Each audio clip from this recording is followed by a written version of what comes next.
जय राधा माधव जय कुंज बिहारी। जय गोपी जन वल्लभ जय गिरिवर धारी। जय गोपी जन वल्लभ जय गिरिवर धारी। जय यशोदानंदन जय ब्रज जन रंजन। जय यशोदानंदन जय ब्रज जन रंजन। जय यमुना तीरवनचारी जय कुंज बिहारी। जय यमुना तीरवनचारी जय कुंज बिहारी। जय राधा माधव जय कुंज बिहारी। जय राधा माधव जय कुंज बिहारी। निताय गौर हरि बोल हरि बोल हरि बोल हरि बोल। जय प्रभुपदा प्रभुपदा प्रभुपदा जय प्रभुपदा। जय ओम विष्णुपाद परमहंस परिव्राजकाचार्य अष्टोत्तर श्री श्रीमदि डिवाइन ग्रेस अभय चरणारविंद भक्ति वेदांत स्वामी श्रील प्रभुपाद की जय। Founder Acharya saviour of the whole world Srila Prabhupada की जय। नामाचार्य हरिदास ठाकुर की जय।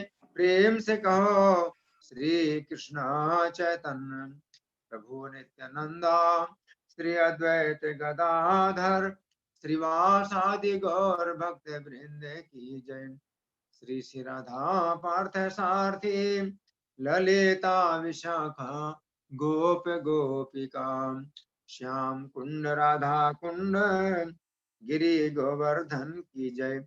श्री श्री गौनिताई की जय। श्री श्री सीताराम लक्ष्मण हनुमान की जय। समवेत भक्त वृंद की जय। अनंत कोटि वैष्णव वृंद की जय। इस्कॉन वर्तमानाचार्य वृंद की जय। गौर Premanandi all glories to assembled devotees, all glories to Hare assembled, Krishna, all Hare glories to Krishna, assembled devotees, all Hare glories Krishna, to Guru and Gauranga. Hare Krishna. Jai तो Hare अभी Krishna. कुछ भक्त आए हैं Amarendra Yes, Hari. Temple hall में yes Prabhu ji, temple hall के भक्त हैं प्रभु जी। अच्छा, तो मैं ओम नमो भगवते वासुदेवाय प्रारंभ कर रहा हूँ, आप लोग मेरे पीछे बोलेंगे, ठीक है? ओके प्रभु जी। और इस श्लोक का फिर पाठ करूं तो पीछे बोलेंगे नहीं बोलेंगे? ये श्लोक का तो प्रभु जी ठीक है, श्लोक मैं ही बोलूंगा, शब्दार्थ फिर आप लोग मेरे पीछे दोहराएंगे, ठीक है? श्योर श्योर श्योर प्रभु जी, यस हाँ, प्रभु जी। ठीक है, मेरे पीछे बोले ओम नमो भगवते वासुदेवाय। ओम नमो भगवते वासुदेवाय। ओम नमो भगवते वासुदेवाय। ओम नमो भगवते वासुदेवाय। ओम नमो भगवते वासुदेवाय। ओम नमो भगवते वासुदेवाय। ग्रंथराज श्रीमद् भागवतम चौथा स्कंद अध्याय 11 और श्लोक संख्या कितना है आपकी ओर से? कितना है श्लोक संख्या आज? चौथा स्कंद अध्याय 11 श्लोक संख्या कितना है आप लोगों की ओर से? जी हमारी तरफ से है प्रभु जी 6 4 11 6। हाँ ठीक है, श्लोक संख्या 6 है। तो मैं गा रहा हूँ श्लोक को। तान हन्यमानान विभीक्ष्य गोयकाम अनागसश्चित्र रथेन भूरिशाम औतान पादिम कृपया पितामहो मनुर्जगादोपगता सहर्षि भी। मेरे पीछे शब्दार्थ बोलिए। तान, तान, उन यक्षों को, उन यक्षों को, हन्यमानान, हन्यमाना, मरे हुए, मरे हुए, अभिवीक्ष, अभिइक्षय, देख कर, देख कर, गुह्यकान, गुह्यकान, यक्षगण, यक्षगण, अनागसः, अनागताः, पाप रहित, कांप रहे थे, चित्ररथेन, चित्ररथेन, ध्रुव महाराज द्वारा, ध्रुव महाराज द्वारा, जिनके पास जिनके पास सुंदर रथ था, सुंदर रथ था, भूरिशः, भूरिशः, अत्यधिक, अत्यधिक, औतान पादिम, औतानपादेन, उत्तान पाद के पुत्र, उत्तानपाद के पुत्र, कृपया, कृपया, कृपा से, कृपा से, पितामह, पितामह, बाबा, बाबा, मनु, अनो, स्वयंभू मनु ने, स्वयंभू मनु ने, जगाद, जगाध, उपदेश दिया, उपदेश दिया, उपगतः, उप्रगता, पास जाकर, पास जाकर, सह, सह, ऋषिभिः, ऋषिभि, ऋषियों सहित। ऋषियों सहित। अनुवाद मेरे पीछे बोले। जब स्वयंभू मनु ने देखा जब स्वयंभू मनु ने देखा कि उनका पौत्र ध्रुव कि उनका पौत्र ध्रुव ऐसे अनेक यक्षों का वध कर रहा है, वध कर रहा है, जो वास्तव में अपराधी नहीं है, अपराधी नहीं है, तो वे करुणावश ऋषियों को साथ लेकर ध्रुव के पास उन्हें सदुपदेश देने गए। हाँ, तो ये श्लोक है। इसमें तात्पर्य पढ़ने से पहले हम श्लोक के शब्दों को समझेंगे। तान हन्यमानान, यहाँ पर जो कथा चल रही है कि ध्रुव महाराज का यक्षों के साथ युद्ध हो रहा है। ध्रुव महाराज अकेले हैं, वो अपने साथ सेना भी नहीं ले गए, और यक्ष लोग जो है बहुत अधिक मात्रा में, अकेले ध्रुव महाराज जो है यक्षों के साथ युद्ध कर रहे हैं। और यक्षों के पास जो है बड़ी भयानक माया है। तो अपनी माया से यक्षों ने ध्रुव महाराज के ऊपर बहुत जो है बड़ा आक्रमण किया। तो माया से बहुत ऐसे दृश्य दिखाई देने लगे जो कि बहुत भयभीत करने वाले थे। तो उस समय ऋषियों ने ध्रुव महाराज को ये आदेश दिया कि वे नारायणास्त्र का प्रयोग करें। तो पिछले अध्याय में ये बात जो है आई है कि मुनि लोगों ने जो है उन्होंने जो है ये आदेश दिया ध्रुव महाराज को कि भगवान के द्वारा बनाए हुए जो नारायणास्त्र है उसका तुम प्रयोग करो। तो ये जो है मुनियों ने आदेश दिया उनको। तो उस समय जो है ध्रुव महाराज ने नारायणास्त्र चढ़ाया अपने धनुष पर। तो नारायणास्त्र को चढ़ाते ही यक्षों की सारी माया दूर हो गई। बहुत शक्तिशाली नारायणास्त्र, बहुत शक्तिशाली है। तो यक्षों की माया तुरंत दूर हो गई। और उस समय जो है जब धनुष से उन्होंने छोड़ दिया नारायणास्त्र, तो उस अस्त्र से जो है बहुत अनेक प्रकार के जो बाण हैं वो निकले और यक्षों को जो है मारने लगे। तो उस समय यक्षों की जो सेना है उसका संहार होने लगा और नारायणास्त्र एक ऐसा अस्त्र है जिसका कोई निवारण नहीं है। निवारण है और बहुत सरल निवारण है। कोई अगर जान ले तो बड़ी सरलता से रक्षा हो सकती है, लेकिन जो ना जाने तो उसके लिए फिर कोई उपाय नहीं है, उसको मरना ही पड़ेगा। तो यक्ष लोग जो है नहीं जानते थे नारायणास्त्र से बचने का वो सरल उपाय, तो बहुत अधिक संख्या में मारे जाने लगे, है ना। तो अब ये इस श्लोक में शब्द है तान हन्यमानान अभिवीक्ष। अभिवीक्ष का मतलब देख करके। क्या देख करके? तान हन्यमानान, उन यक्षों को मरते हुए देख करके। तो यक्ष लोग जो है मर रहे हैं। गुह्यकान, गुह्यकान माने यक्ष लोग है। अनागसस, अनागसस का मतलब है कि अपराध तो किसी एक यक्ष ने किया था कि ध्रुव महाराज के छोटे भाई उत्तम का वध कर दिया था, लेकिन यहाँ पर तो असीमित संख्या में जो यक्ष हैं वो मारे जा रहे हैं, जिनसे ध्रुव महाराज का कोई बैर नहीं था। अनागसस चित्र रथे न भूरिशाह, तो भूरिशाह का मतलब बहुत अधिक संख्या में यक्ष मारे जा रहे हैं। और चित्र रथेन का मतलब चित्र, बड़े विचित्र रथ में ध्रुव महाराज बैठे हुए हैं।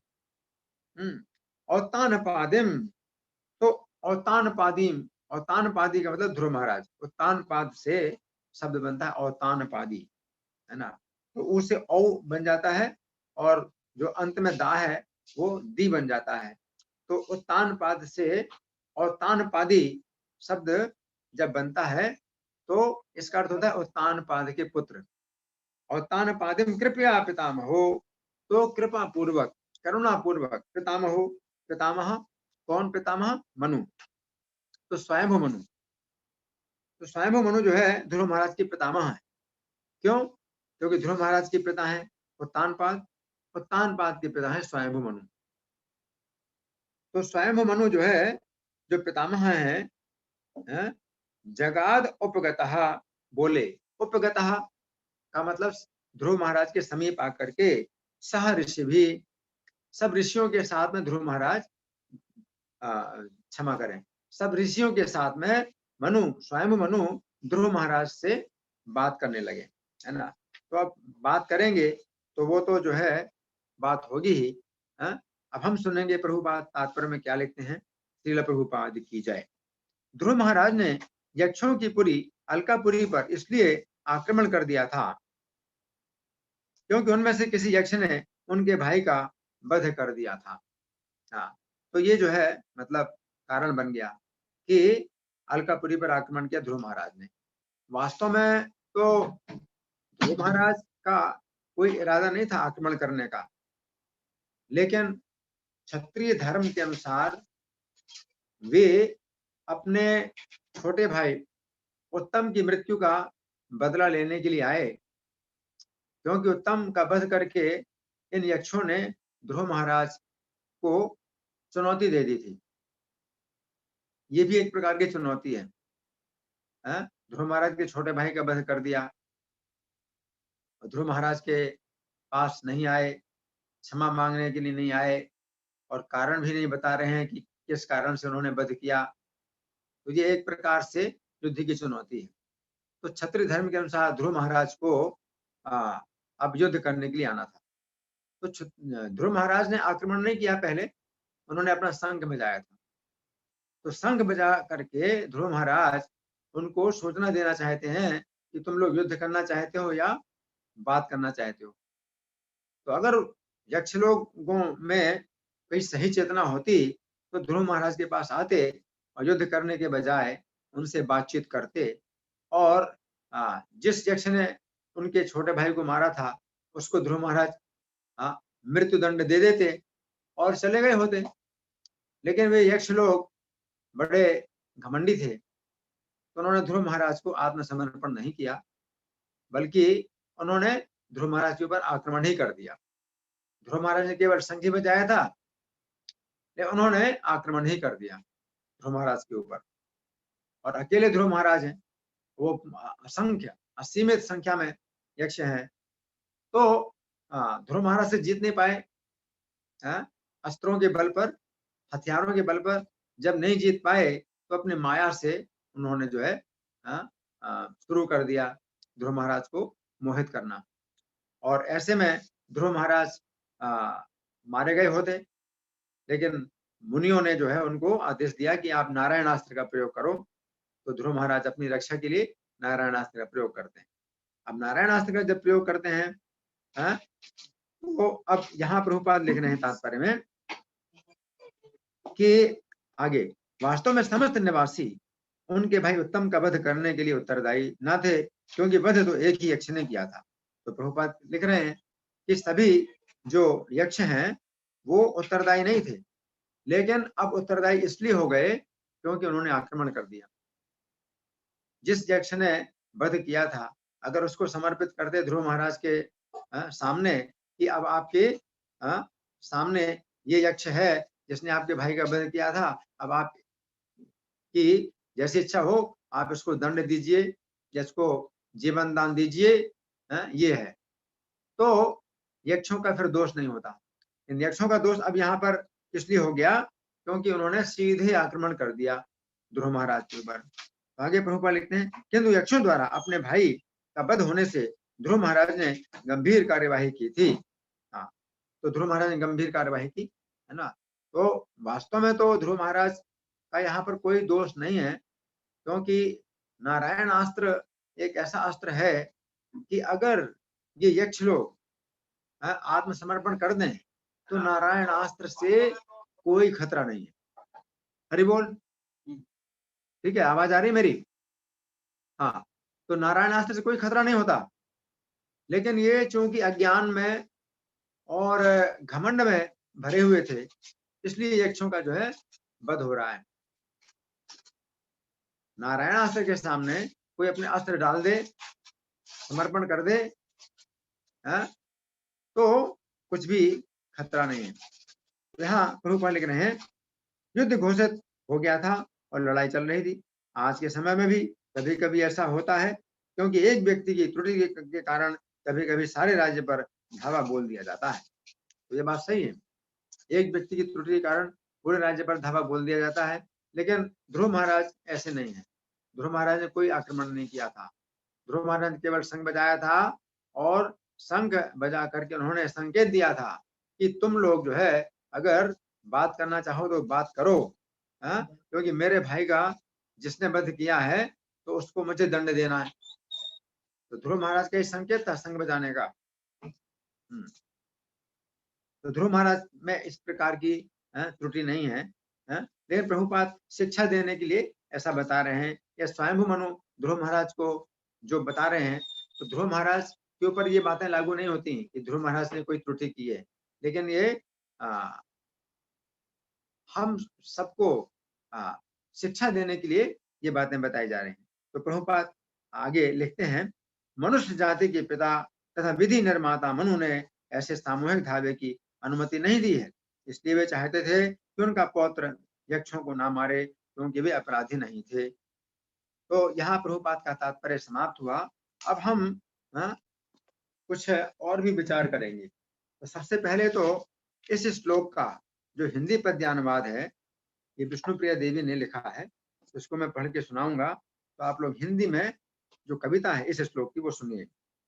पितामह स्वयंभू मनु ने जब देखा यह रुद्र तांडव, पितामह स्वयंभू मनु ने जब देखा यह रुद्र तांडव, निरपराध यक्षों को है मार रहे रथ पे चढ़े ध्रुव। निरपराध यक्षों को है मार रहे रथ पे चढ़े ध्रुव। तब उनका हृदय यक्षों के लिए अति करुणा से भर आया। तब उनका हृदय यक्षों के लिए अति करुणा से भर आया। बहुत से ऋषियों को उन्होंने तब अपने संग में लिया। बहुत से ऋषियों को उन्होंने तब अपने संग में लिया। सब मिलकर रण में पहुंचे, ध्रुव को वे समझाने लगे। सब मिलकर रण में पहुंचे, ध्रुव को वे समझाने लगे। पौत्र ध्रुव को पितामह ये वचन कहकर मनाने लगे। पौत्र ध्रुव को पितामह ये वचन कहकर मनाने लगे।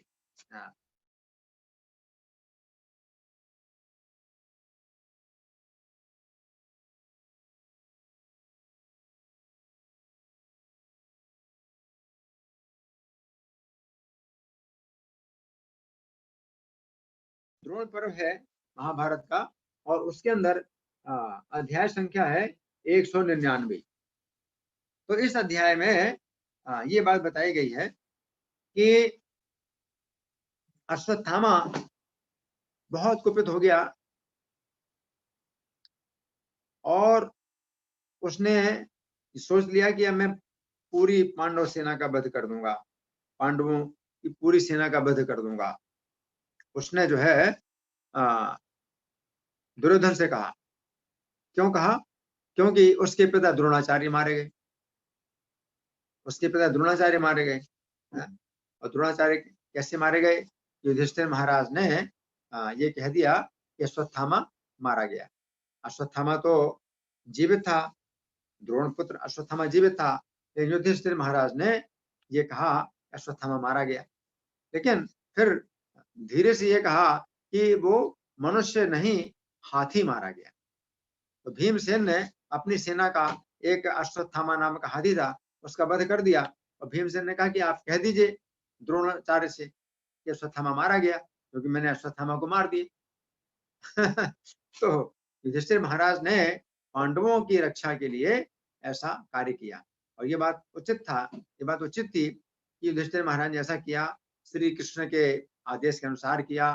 कि उन्होंने इसमें असत्य, फिर भी असत्य तो था ही कि वो कह रहे अश्वत्थामा मारा गया, लेकिन अश्वत्थामा कौन? अश्वत्थामा वो धीरे से बताया कि मनुष्य नहीं, हाथी। तो इसमें भी झूठ का कुछ हिस्सा तो मिला हुआ है।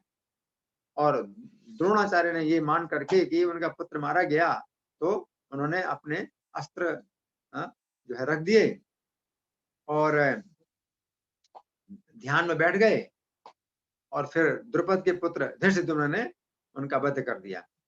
तो अश्वत्थामा जो उनका पुत्र था द्रोणाचार्य का, जब उसको पता चला तो उसने फिर जो है मतलब बहुत कोप किया कि मेरे पिता को इस प्रकार से मारा, है ना। लेकिन उसने सब बातों पर विचार नहीं किया। मूर्ख होने के कारण सब बातों पर विचार नहीं किया कि उनके पिता जो द्रोणाचार्य हैं वो किस प्रकार से निर्ममता पूर्वक पांडवों की सेना की हत्या कर रहे थे। तो पांडवों की सेना की रक्षा के लिए युधिष्ठिर महाराज के लिए जरूरी था कि वो ऐसा बोलें, और अधर्म का पक्ष ले रहे थे उनके अश्वत्थामा के पिता द्रोणाचार्य। तो धर्म की रक्षा के लिए भी ये आवश्यक था कि द्रोणाचार्य को शरीर छोड़ना पड़ा। तो इन सब बातों पर विचार ना करके उसने जो है ये सोच लिया कि अब मैं जो है सबका वध कर दूंगा। तो अश्वत्थामा ने बड़े वेग से गर्जना करके दुर्योधन को अपनी प्रतिज्ञा सुनाई। दुर्योधन तो चाहता ही है कि पांडवों की सेना मारी जाए। तो दुर्योधन को अपनी प्रतिज्ञा सुनाई, क्या? कि यदि ये जितने सैनिक हैं पांडवों के मेरे साथ अगर युद्ध करेंगे तो मैं इन सबका वध कर डालूंगा, ये मैं तुमसे सच्ची प्रतिज्ञा करके कहता हूं, अतः अपनी सेना को लौटा लो। अश्वत्थामा ने कहा कि आपकी सेना जो भागी जा रही है, क्योंकि मेरे पिता का वध हो गया है, तो सेना भागी जा रही है। अश्वत्थामा कहता है अपनी सेना को लौटा लो, मैं जो है अब अकेले सबका वध करूंगा।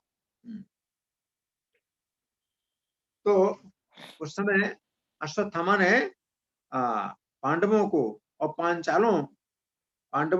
पांचालों की सेना को लक्ष्य करके नारायणास्त्र प्रकट किया। उससे आकाश में हजारों बाण प्रकट हुए। देखिए नारायणास्त्र का वर्णन है। नारायणास्त्र से आकाश में हजारों बाण प्रकट हुए, उन सबके अग्रभाग प्रज्वलित हो रहे थे।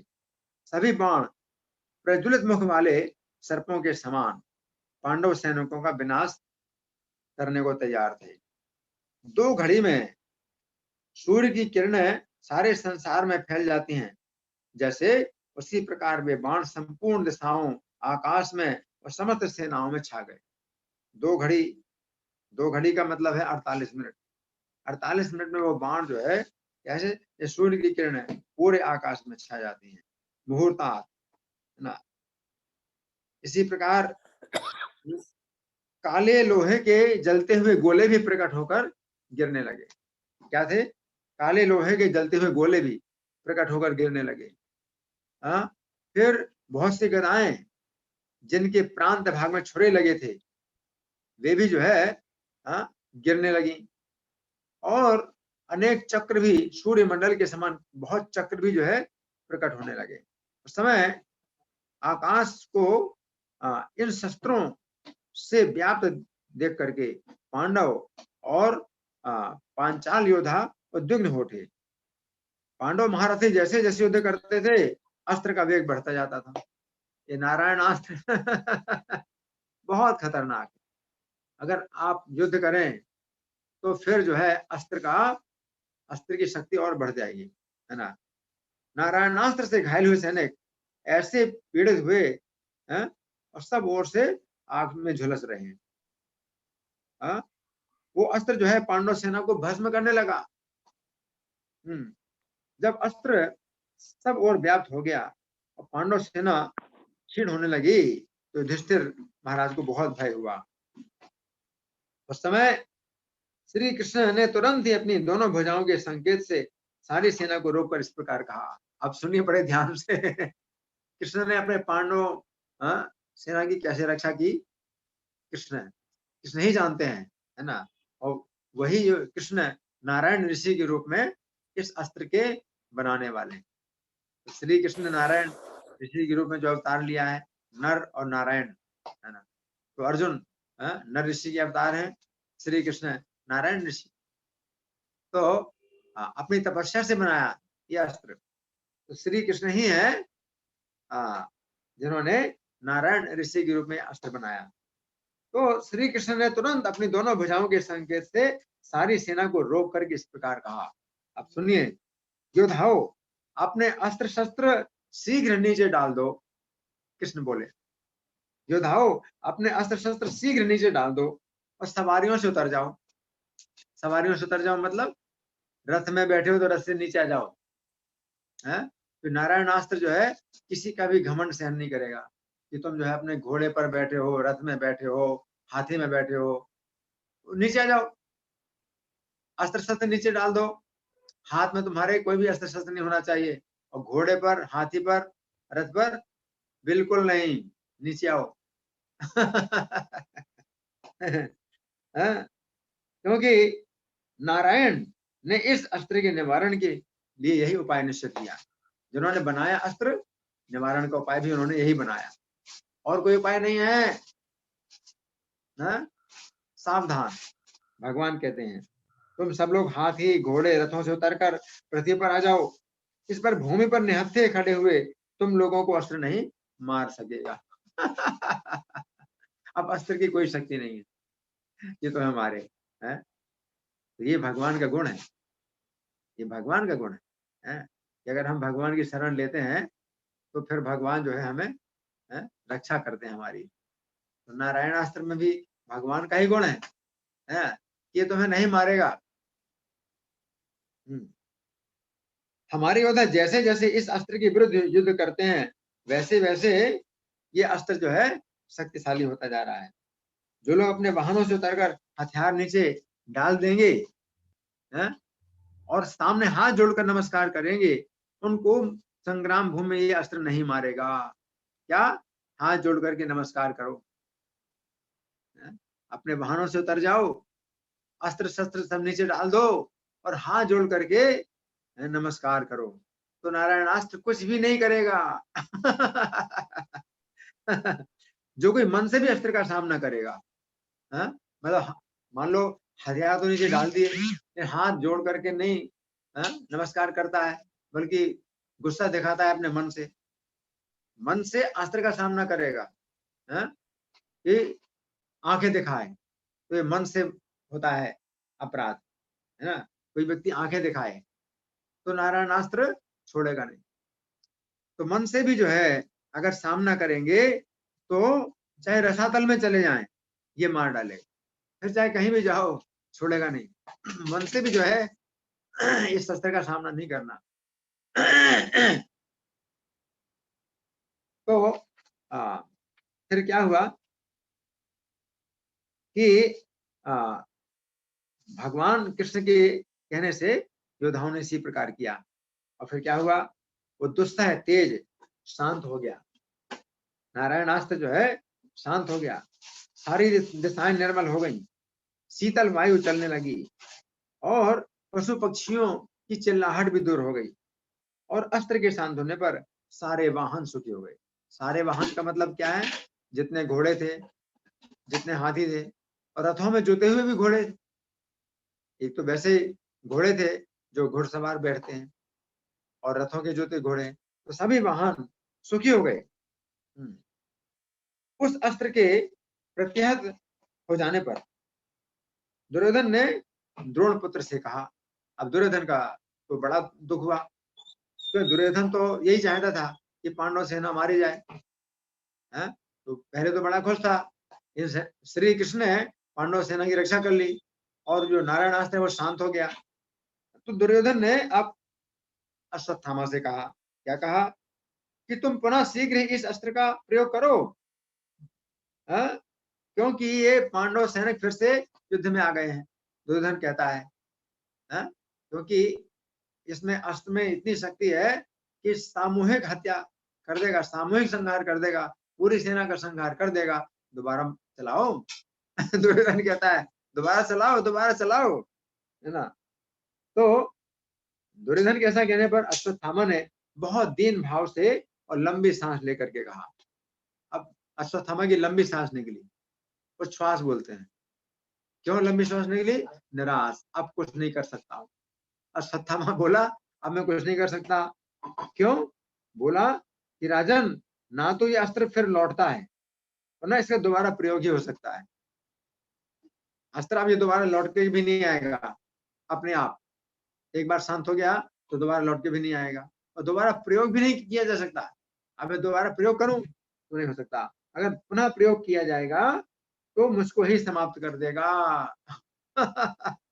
और सत्तामा कहता है, दोबारा मैं प्रयोग करूंगा तो मुझे ही मार डालेगा। अब दोबारा प्रयोग भी नहीं कर सकता हूं मैं, है ना। हे राजन, श्री कृष्ण ने इस अस्त्र के निवारण का उपाय बता दिया है, और उस निवारण का प्रयोग किया है, अन्यथा आज युद्ध में संपूर्ण शत्रुओं का वध हो गया होता। तो श्री कृष्ण अगर निवारण का उपाय नहीं बताए होते तो सब पांडव सेना का विनाश हो गया होता, है ना। तो ये जो है कुछ बातें हैं जो कि हमने चर्चा की है नारायणास्त्र के बारे में, और ध्रुव महाराज की जो घटना है जो कि यहाँ पर चल रही है, तो अभी हमारे पास समय है, और आप लोगों के साथ कुछ विचार किया जाएगा, और आप लोगों की ओर से कोई समीक्षा है या कोई प्रश्न है, या मैं प्रश्न करूं?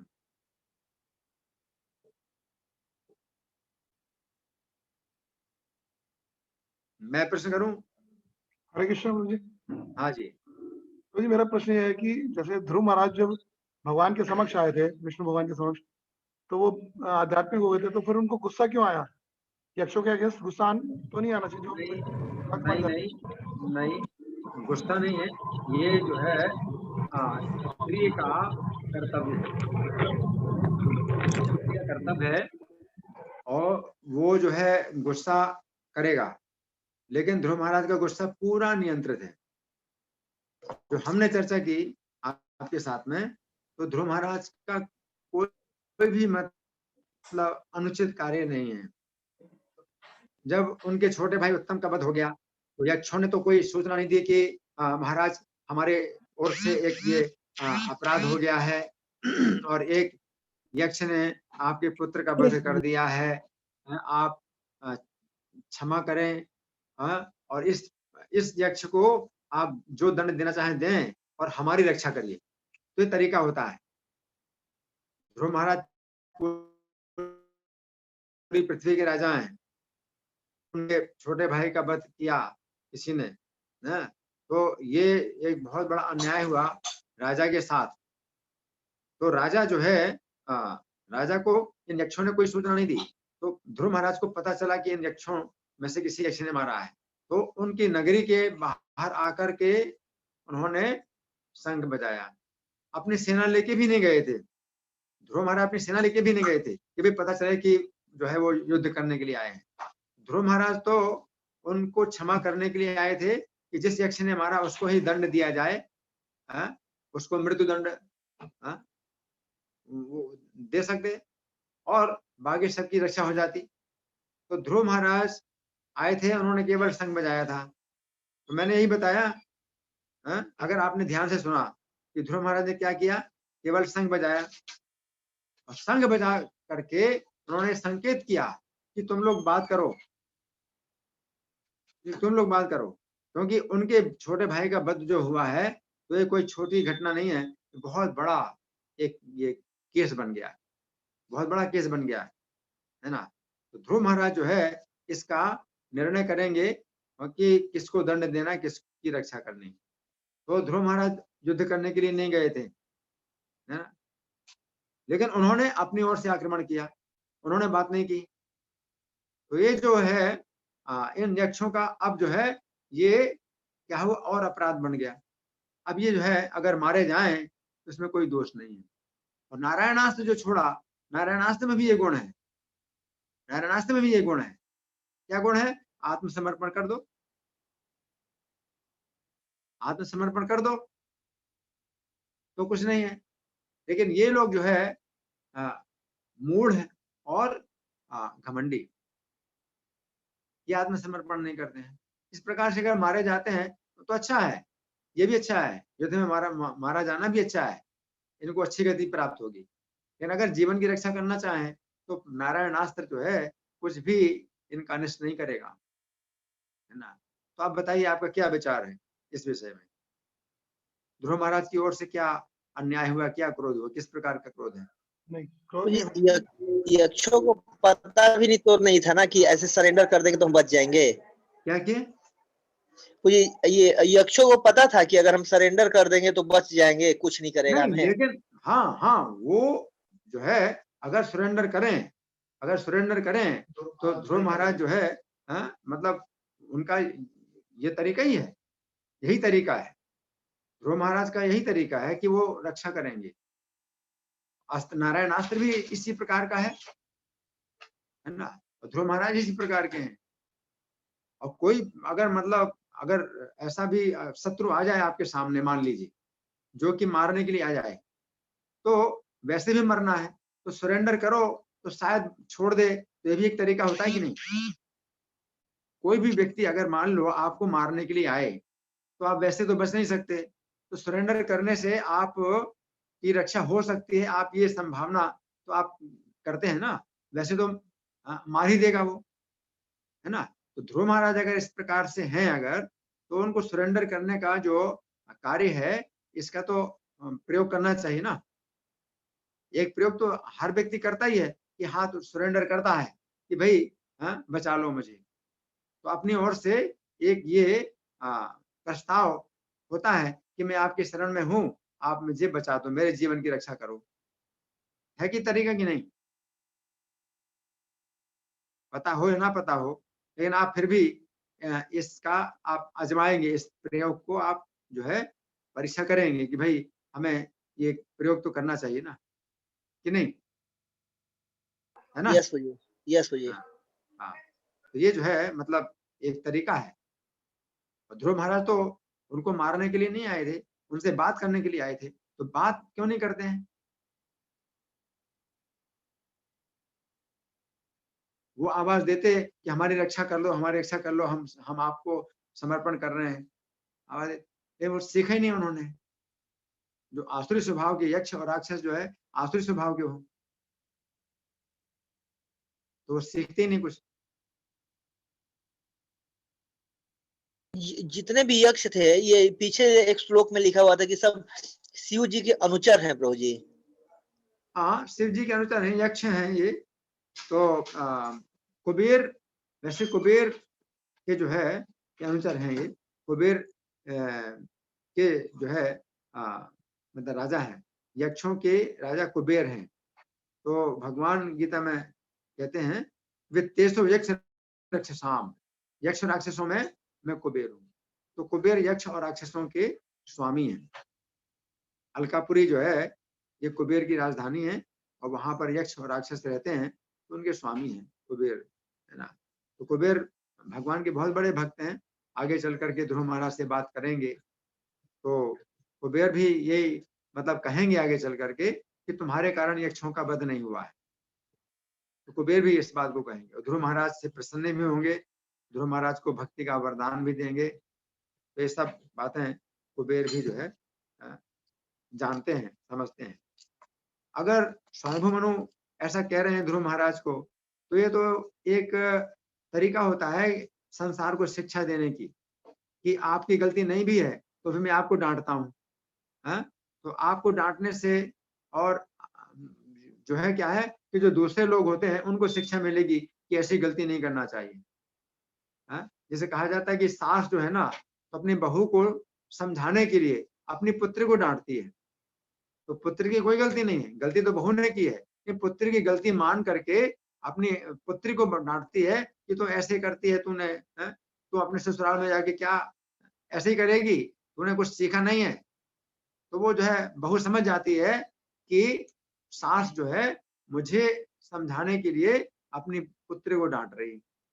तो स्वयं मनु ध्रुव महाराज को जो बोल रहे हैं कि ऐसी गलती नहीं करना चाहिए, ऐसी गलती नहीं करना चाहिए, वास्तव में तो जो प्रजा का शासन करने वाले आगे जो क्षत्रिय राजा होंगे उनके लिए एक शिक्षा है कि अगर मान लीजिए कि किसी राज्य बाहर के राज्य से जो है किसी व्यक्ति ने उनके राज्य में आकर के कोई उत्पात कर दिया और वो जो है फिर अपने राज्य में चला गया, तो जो राजा है, तो उसको जो है ऐसे आक्रमण नहीं करना चाहिए दूसरे राज्य में कि एक व्यक्ति ने कुछ किया।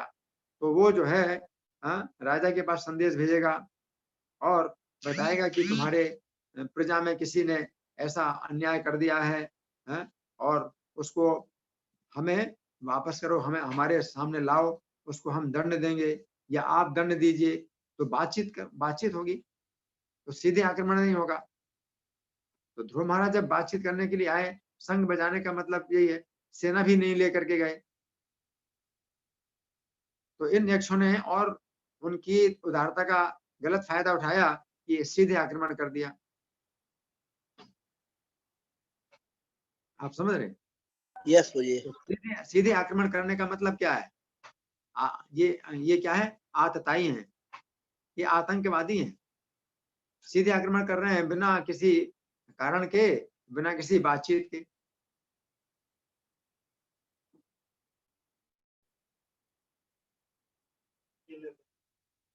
हाँ,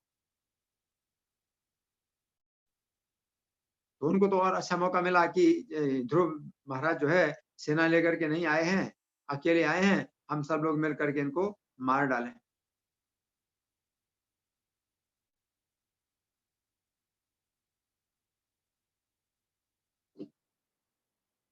और कोई प्रश्न किसी का? मैं प्रश्न करूं? मैं प्रश्न करूं? ठीक है, मैं प्रश्न कर रहा हूं। अच्छा ये बताइए, नारायणास्त्र जो ध्रुव महाराज ने चलाया, तो इसकी आवश्यकता कब पड़ी और क्या ध्रुव महाराज के ऊपर संकट आया था जो नारायणास्त्र चलाया? मुझे यक्षों ने ना चारों तरफ से अपनी माया शक्ति से वो कर दिया था। शेर बाघ ऐसे गिर रहे थे, कई तरह के आंधी तूफान आने लगे, बिल्कुल वैसी स्थिति आ गई थी। तो जाके ऋषि लोगों ने सलाह दिया, फिर उन्होंने नारायण अस्त्र का प्रयोग किया प्रभु जी। हाँ, तो इसमें बताया गया है कि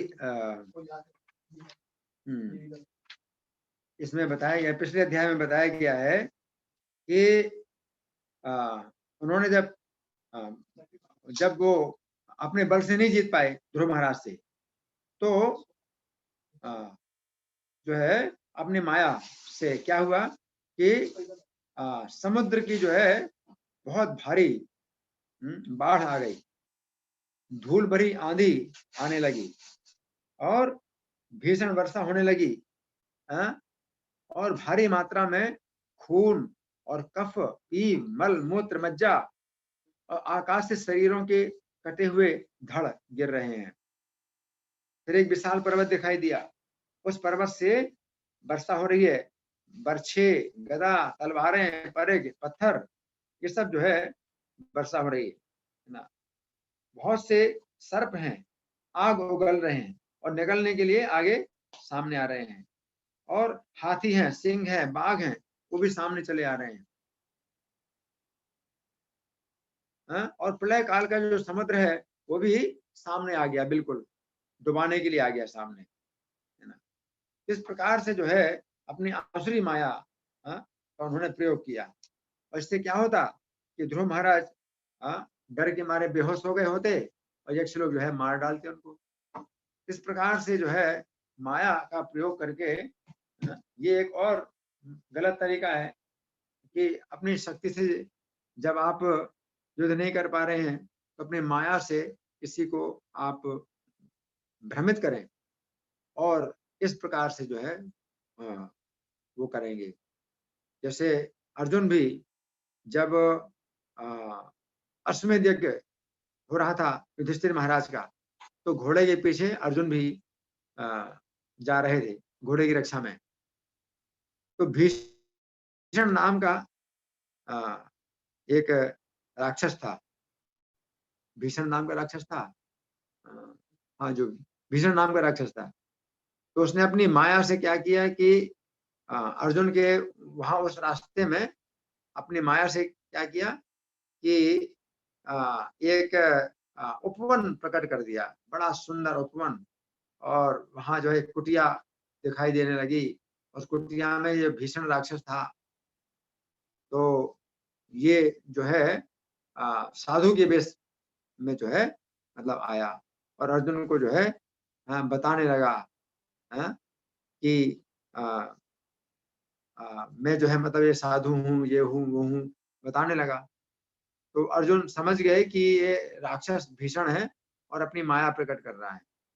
तो अर्जुन ने तुरंत उसका वध कर दिया, तुरंत वध कर दिया। तो वो अर्जुन को जो है बहलाता और उनको असावधान करके उनकी हत्या करता। तो माया के द्वारा इस तरह से जो राक्षस लोग होते हैं वो किसी व्यक्ति को भ्रमित कर देते हैं और धोखे से मार डालते हैं। तो जो युद्ध के समय जो योद्धा बड़े सावधान होते हैं तो वे माया का जो है माया के उसमें भ्रम में नहीं आते हैं और वे अपनी शक्ति का प्रयोग करते हैं। तो ध्रुव महाराज के ऊपर इतनी मतलब भयानक माया का प्रयोग हुआ था, और ये माया जो है ध्रुव महाराज के पास कोई उपाय नहीं था इस माया को दूर करने का। लेकिन नारायणास्त्र इतना शक्तिशाली था, जैसे धनुष पर चढ़ाया नारायणास्त्र तो उसी समय माया लुप्त हो गई। कुछ नहीं, ना तो समुद्र, प्रलय काल का समुद्र ना दिखाई दे रहा है, और ना बाघ और भैंसे और शेर, ये कुछ नहीं दिखाई दे रहे हैं, और ना कोई पर्वत है जिससे कि ये सब अस्त्र शस्त्र गिर रहे हैं, कुछ भी नहीं है। और दिखाई दिए ये सब मायावी यक्ष लोग जो है अपनी माया फैला रहे हैं। तो नारायणास्त्र जब छोड़ा उन्होंने ध्रुव महाराज ने, तो नारायणास्त्र में कोई भी मतलब ऐसा कठोरता नहीं थी कि निरपराधी व्यक्तियों को मारे। तो इसमें अश्वत्थामा ने जब अस्त्र छोड़ा था तो भगवान कृष्ण ने यही कहा था कि मन से भी अगर तुम सामना करोगे तो चाहे रसातल में चले जाओ, छोड़ेगा नहीं नारायणास्त्र, कहीं भी जाओ छोड़ेगा नहीं। तो इसलिए मन से भी जो है इसका सामना नहीं करना है।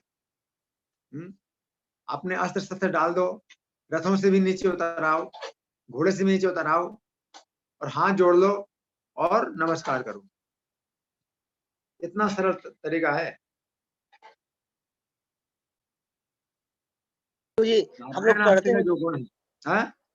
तो ये हम लोग कृष्णा बुक में भी पढ़ते हैं, बाणासुर वाले प्रभु जी में, कि शिव जी ने जब वो अपना शिव ज्वर छोड़ दिया था, तो भगवान ने नारायण वो अस्त्र छोड़ा था, तो जब सरेंडर किया तभी उन्होंने मतलब शिव ज्वर को तभी माफी मिली प्रभु जी। नहीं तो वो भगवान कृष्ण ने अपना वैष्णव ज्वर छोड़ा था। वो शिव अच्छा ज्वर था, माहेश्वर ज्वर उसको बोलते हैं, जी, माहेश्वर ज्वर। और वो प्रभुपाद बताते हैं कि वो जो है शरीर को गर्म करता है, तापमान बढ़ता है, तो वो माहेश्वर ज्वर है। और जो वैष्णव ज्वर है वो शरीर को ठंडा करता है। तो ये वैष्णव ज्वर जो है तो होता क्या है कि जब शरीर मतलब मृत्यु होती है किसी की, तो तापमान बढ़ता जाता है, बढ़ता जाता है, बढ़ता जाता है, तो एकदम से ठंडा हो जाता है। तो वैष्णव ज्वर जो है ये माहेश्वर ज्वर से ज्यादा खतरनाक। तो माहेश्वर ज्वर ने जो है फिर जब भगवान कृष्ण की आराधना की और समर्पण किया, मेरी रक्षा करो, तो फिर भगवान ने उसकी रक्षा की।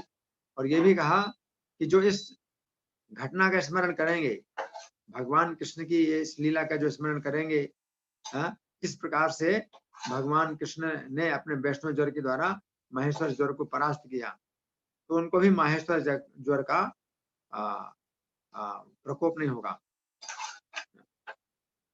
ये तो लीला। यही भगवान का जो है यही तरीका है। हम सब जीवों को भगवान गीता में यही कह रहे हैं, सर्वधर्मान परित्यज्य मामेकं शरणं व्रज, तो मेरी शरण में आ जाओ, है ना, मैं तुम्हें सब पापों से मुक्त कर दूंगा। तो नारायणास्त्र का भी यही तरीका है, वैष्णव ज्वर का भी यही तरीका है, ये सब जो है मतलब भगवान के गुण हैं। हाँ बोलिए, और कोई प्रश्न किसी का, कोई चर्चा? तो मैं प्रश्न करूं? यस यस ठीक है, जी। हाँ मैं प्रश्न कर रहा हूँ। तो प्रभुपाद भी तात्पर्य में ये बात बता रहे हैं कि ये आक्रमण करना, कई बार ऐसा होता है, कई बार ऐसा होता है कि किसी नगर के किसी एक व्यक्ति ने कुछ अपराध किया, तो उसके अपराध को लेकर के आक्रमण कर दिया जाता है। तो आजकल का भी इसी प्रकार का तरीका है, आजकल का भी तरीका इसी प्रकार का है। क्या तरीका है? कि किसी देश के किसी नागरिक ने अगर कुछ कर दिया, किसी देश के ऊपर कर दिया, तो दूसरा देश है वो उनके ऊपर बम डालेंगे, उनके ऊपर बम डालेगा, है ना। और किसी देश ने अगर दूसरे देश के ऊपर बम डाल दिया, गिरा दिया, तो जो दूसरा देश वो फिर इस देश के ऊपर अपने बम डालेगा, तो निरपराध जनता है वही मारी जाती है। और जो वो होते हैं, प्रशासक होते हैं, तो जिनकी इच्छा से सब काम होता है, तो वो अपने सुरक्षित रहते हैं, वो अपने कमरे में बैठे रहते हैं सुरक्षित रूप से, और जो निरपराध निर्दोष जनता है वो मारी जाती है ना। तो ऐसा होता है कि नहीं, बताइए आप लोगों की ओर से, क्या ऐसी प्रकार का है ना, क्या है, ऐसा ही है? यस यस प्रभु जी, ऐसे ही होता है प्रभु जी। हम्म, जो हेड के लोग होते हैं वो बैठे रहते हैं और सेना प्रभु जी मारी जाती है। हाँ, तो ये होता है, वे लोग जो है खुद ही इस प्रकार से करते हैं। तो ये जो प्रशासक लोग होते हैं, तो ये लोग सोचते हैं कि हम तो सुरक्षित हैं, तो अपने देश की जो है जनता फिर मारी जाती है ना। तो ये सब चीजें नहीं है। नारायणास्त्र है, ध्रुव महाराज का नारायणास्त्र तो इतना नियंत्रित है, ये उस तरह के नहीं है, जो आजकल के जो नाभिकीय अस्त्र होते हैं, परमाणु अस्त्र होते हैं, तो उस तरह के ये नहीं है, इनमें तो कोई नियंत्रण ही नहीं है, जहां गिरा दे तो फिर बेचारे निरपराध सब मारे जाएंगे, ये नहीं है ऐसा। नारायणास्त्र इतना मतलब सूक्ष्म है और इतना शक्तिशाली है, कोई शक्तिशाली नहीं है। जैसे एटम बम या जो है न्यूक्लियर बम गिरा दिया, तो जहां गिराया वहीं पर ही सब तहस नहस कर देगा। नारायणास्त्र ऐसा कुछ भी नहीं है। लेकिन अगर आपने उसको अपनी आंखें दिखाई तो फिर कहीं भी जाओगे वो मारेगा। हाँ, ऐसा कहीं नहीं है, ऐसे आजकल के हथियार नहीं है, आप समझिए। फिर आपने घर में घुस जाओ, चाहे रसातल में चले जाओ, रसातल तो बहुत नीचे है, पृथ्वी के नीचे अतल, वितल, सुतल, तलातल, महातल, रसातल कितने नीचे है, वहां भी चले जाओ तो भी छोड़ेगा नहीं, मार देगा। नारायणास्त्र इतना जो है मतलब नियंत्रित भी है और अनियंत्रित भी है। तो ये अस्त्र जीवित होते हैं क्या? कोई व्यक्ति होते हैं क्या प्रभु जी जो सेंसिटिव इतना है, जानते हैं, सोचते समझते हैं? हाँ, ये सब जो है मतलब नारायणास्त्र जो है नारायण ऋषि ने अपनी तपस्या से बनाया है ना, तो उसका ये तरीका। और फिर भगवान कृष्ण ने ये भी बताया है कि एक बार नारायणास्त्र शांत हो गया, जैसे आपने मतलब हाथ जोड़ दिया, प्रणाम कर लिया और जो नारायण अस्त्र शांत हो गया, अब जो है आप खूब मतलब युद्ध करो अब खूब युद्ध करो, अब नारायणास्त्र कुछ नहीं करेगा, दोबारा लौट के नहीं आएगा। एक तरीका है। और जिसने प्रयोग किया था एक बार, दूसरी बार प्रयोग करेगा तो क्या करे, उसी को मार डालेगा। नारायणास्त्र, ये नारायण भगवान नारायण ने ये जो है ये नियम बना दिया। नारायण भगवान नारायण ने अपनी तपस्या के द्वारा नारायणास्त्र बनाया और ये नियम बना दिया। तो जब ये नियम बना दिया तो इसी नियम के अनुसार वो अस्त्र जो है किसी को मारेगा, किसी को नहीं मारेगा, शांत हो जाएगा तो लौट के नहीं आएगा, दोबारा कोई प्रयोग करेगा तो उसी को मार देगा। ये सब नारायणास्त्र है ना। तो आजकल ऐसी विद्या है ही नहीं, आजकल तो विद्या जो है वो विनाशकारी विद्या है, और वो जो है गलती से बटन दबा दिया तो हजारों लोग जो है मतलब निरपराध मारे जाएंगे। हाँ? तो ये तरीका है। आजकल के समय में कोई भी जो है उपाय नहीं है, हैं? अगर मान लीजिए कि वो जो गलती से बटन दबा दिया है और वो जो है जो बम है वो कहीं गिर गया, अपने ही देश में गिर गया तो अपने ही देश में तबाही कर देगा। कोई कोई नियंत्रण नहीं है। ब्रह्मास्त्र में क्या है, ब्रह्मास्त्र में संकल्प, जैसे अश्वत्थामा ने ब्रह्मास्त्र का प्रयोग किया तो पांडवों का पूरा वंश नष्ट हो जाए। तो अब ये ब्रह्मास्त्र जो है पांडवों के वंश को नष्ट करेगा, पूरे वंश को नष्ट करेगा। लेकिन बाद में जब अर्जुन ने अपने ब्रह्मास्त्र को छोड़ा तो इस संकल्प के साथ छोड़ा कि पांडवों के वंश की रक्षा करे। तो दूसरा ब्रह्मास्त्र जो है अर्जुन का जो था वो केवल रक्षा करेगा पांडवों के वंश की, और जो अश्वत्थामा का ब्रह्मास्त्र है वो पांडवों के वंश को नष्ट करेगा। और दोनों आपस में लड़ गए, दोनों आपस में टकरा गए।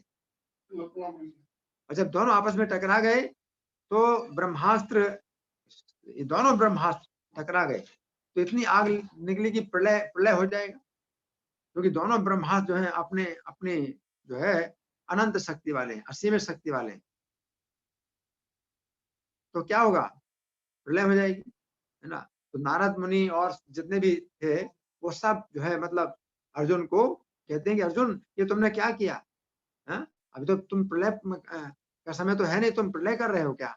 अर्जुन ने कहा नहीं नहीं मुनीश्वर, मैंने मेरे ब्रह्मास्त्र में ऐसी कोई भी बात नहीं है, मेरा ब्रह्मास्त्र तो लौट आएगा। अश्वत्थामा को बोली अपने ब्रह्मास्त्र को लौटा ले, मेरा ब्रह्मास्त्र लौट आएगा। मेरे ब्रह्मास्त्र में जो है कोई ऐसा संकल्प ही नहीं है कि विनाश करेगा, ये लौट आएगा। है? और अश्वत्थामा को बोले, अश्वत्थामा बोले मेरे अंदर शक्ति नहीं है लौटाने की, उसके अंदर शक्ति नहीं लौटाने की।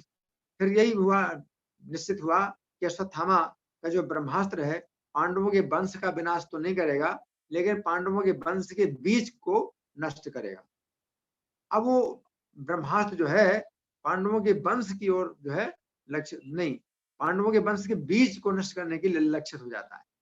अब वो पांडवों के जो वंश का बीज है वो परीक्षित महाराज है, उत्तरा के गर्भ में है, तो परीक्षित महाराज को ही नष्ट करेगा जो गर्भ के अंदर बालक है, और माता को भी कुछ नहीं करेगा, माता का कुछ भी नुकसान नहीं होगा। वो ब्रह्मा इतना नियंत्रित है। उत्तरा ने जो है देखा कि वो जो है जलता हुआ बाण आ रहा है और मेरे गर्भ को मारना चाहता, तो कृष्ण की शरण ली, और कोई उपाय नहीं था, कृष्ण की शरण ली। तो कृष्ण ने फिर जो है उस ब्रह्मास्त्र को शांत किया, क्योंकि कृष्ण के पास ही वो शक्ति है जो कि किसी के पास नहीं है। असंभव, जो संभव कार्य है वो कृष्ण ही उसको संभव कर सकते हैं और कोई नहीं कर सकता। तो कृष्ण ने फिर उस ब्रह्मास्त्र से परीक्षित बालक की रक्षा की। तो जैसे ब्रह्मास्त्र के अपोजिट में ब्रह्मास्त्र छोड़ा गया, वैसे विष्णु अस्त्र के अपोजिट में विष्णु अस्त्र नहीं छोड़ा जा सकता। वैष्णव अस्त्र जो है, ये वैष्णव अस्त्र जो है ब्रह्मास्त्र को शांत कर सकता है, वही मतलब भगवान कृष्ण ही है, ये विष्णु के द्वारा बनाया गया अस्त्र है, तो वो शांत कर सकता है वैष्णवास्त्र।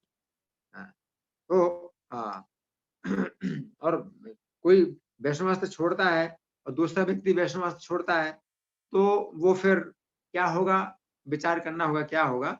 हाँ, तो शांत कर सकता है, हो सकता है शांत हो जाए वैष्णवास्त्र या जो भी हो, वो अलग बात है। ये वैष्णवास्त्र ब्रह्मास्त्र को शांत कर सकता है। ठीक है, नारायणास्त्र और वैष्णवास्त्र ये जो है मतलब ऐसे हैं जिनमें कि कोई उपाय नहीं है। नारायणास्त्र का तो विशेष रूप से शरण ले लें, तो जो वैष्णवास्त्र है, तो जिसने वैष्णवास्त्र छोड़ा है वो अपने वैष्णवास्त्र को लौटा सकता है। ठीक है। ओके प्रभु जी। ठीक है, अभी 2 मिनट है हमारे पास, तो आप लोगों की ओर से कोई प्रश्न है या मैं प्रश्न करूं? मैं प्रश्न करूं? ठीक है। तो ध्रुव महाराज से जो है जब स्वयं मनु समझा रहे हैं, तो हमने तो यही विचार किया कि ध्रुव महाराज की ओर से कोई अन्याय नहीं हुआ था, किसी प्रकार का अन्याय नहीं हुआ था। तो स्वयं मनु समझा रहे हैं ध्रुव महाराज को कि तुमने ये ऐसा अन्याय किया है, ऐसा नहीं होना चाहिए, ऐसा नहीं होना चाहिए। तो इसमें एक हमने तुलना की थी कि किस प्रकार की जो है ये घटना है, एक तुलना की थी, कोई उदाहरण दिया था, क्या उदाहरण दिया था? यस प्रभु जी, आपने हाँ एग्जाम्पल दिया था प्रभु जी कि जो सास होती है वो हाँ अपने बेटी को समझाती है कि तू ऐसे ही गलती करेगी, अपने वहां मायके जाएगी, क्या कैसे गलती करेगी। तो इस प्रकार से वो अपने बहू को समझाती है, बहू समझ जाती है कि हाँ मुझे समझा रही है सास। ये हाँ एग्जाम्पल दिया था हाँ प्रभु जी आपने। हाँ। तो बहू को सीधे नहीं डांटती है, तो दूसरे घर से आई है, तो अपनी पुत्री को जो है डांटती है, अपनी पुत्री, और उसकी पुत्री में कोई गलती नहीं, पुत्री भी समझ जाती है कि मेरी माता जो है मुझे जो डांट रही है, तो वो उद्देश्य जो है मतलब ये नहीं है कि मुझे डांटे, वो बहू को जो है समझाना चाहती है, मुझे डांट रही है। तो पुत्री को ही बुरा नहीं लगता, तो ध्रुव महाराज को ही बुरा नहीं लग रहा है। स्वयं मनु बोल रहे हैं ध्रुव महाराज को कि ऐसा नहीं करना चाहिए, ऐसा नहीं करना चाहिए, निर्दोष हैं ये, इनको, इनकी तुम्हें हत्या नहीं करना चाहिए। तो ध्रुव महाराज भी जो है उनको हाथ जोड़ते हैं, समझ जाते हैं। इसी प्रकार से होता है कि जो सास है अपनी पुत्र को डांटती है, तो पुत्री भी समझ आती है कि सास का जो मनोभाव है वो क्या है ना। और जो बहू है वो भी समझ जाती है ना, कि सास जो है वो मेरे लिए ही वो अपने पुत्र को डांट रही है। तो ये बड़ा अच्छा तरीका होता है, बड़ा अच्छा तरीका होता है, जिससे कि किसी को जो है मानसिक आघात नहीं लगता है, हैं? तो एक तरीका ये है। ठीक है, ठीक है, धन्यवाद। काम भी हो जाता है। धन्यवाद प्रभु जी। ठीक है, हम प्रभु जी का धन्यवाद करेंगे प्रभु जी। हरे गीता में तो जी की जय। हरे कृष्णा हरे कृष्णा कृष्णा कृष्णा कृष्ण हरे हरे हरे हरे राम राम हरे हरे राम राम राम राम राम राम हरे हरे। धन्यवाद। हरे हरे हरि बोल। हरे कृष्ण।